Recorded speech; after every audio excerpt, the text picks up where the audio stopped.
Good morning, everyone. This morning, I'm going to share a thought that keeps coming back to me, and I'm going to share about thoughts themselves. So, thinking of thoughts, contemplating on contemplation is what I'm going to, talk about with you this morning. So, what happens when I think of thoughts or when I contemplate on contemplation itself? The first thing that comes to my mind is this: whether or not this thought is mine or my own. Is it coming from my insight, my wisdom, or if there's really something that's my insight and my wisdom? Because when I look around, there's a lot of similarity in human experiences, especially our hopes and fears. They look very similar. So if I look at it from that perspective, it's very difficult to really think and really grasp on the thought and say, this is my thought, this is my insight, this is my wisdom. So today I'm going to talk a lot more about doubt than assertions or prescriptions, because prescriptions, on their own can be a little here and there, in the sense that we all have individual experiences, and when I prescribe something that comes from my own experimentation and then say, okay, well, so this is what you should apply and the results will be the same, I doubt that. So that's the first doubt. Second, all the symbols, all the formulations, um, all the aspects of thought that comes to us super fast. There's a certain formulation probably that's already in our head, a narrative, or a certain way of building a narrative. Maybe there's a predisposition to build our stories in a certain way. So that's another contemplation.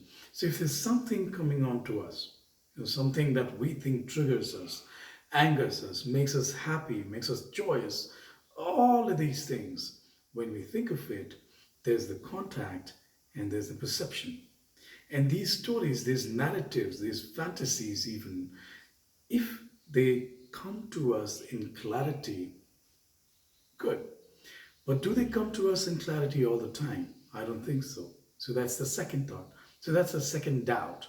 So the second doubt is, I'll repeat myself in one line, is whether or not this thing that's coming to me in my thinking as a thought, is it a story? Is it a fantasy? Or is it really real?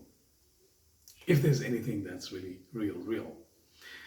And lastly, the one extra thing that I'd share with you is that now I'll go towards benefit of these doubts.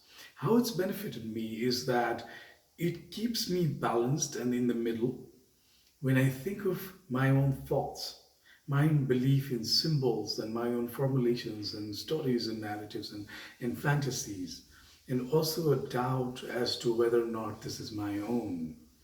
Or even if this is my own, does it mean that this is true? Does it mean that this is real?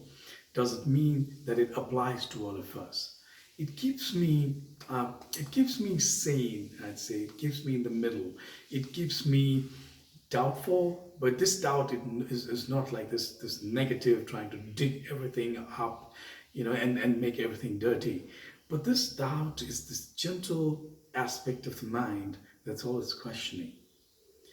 And in my view, this questioning is beautiful. There's a questioning that's there, pervasive, and anything that's coming to us, there's this question which is gentle and peaceful and even calm. So this contemplation is what I would offer myself, and I'd also want all of us to experiment with. So contemplation of contemplation itself, with a gentle, a little bit of playfulness even, and see what happens. Thank you so much. Have a great day today. Thank you.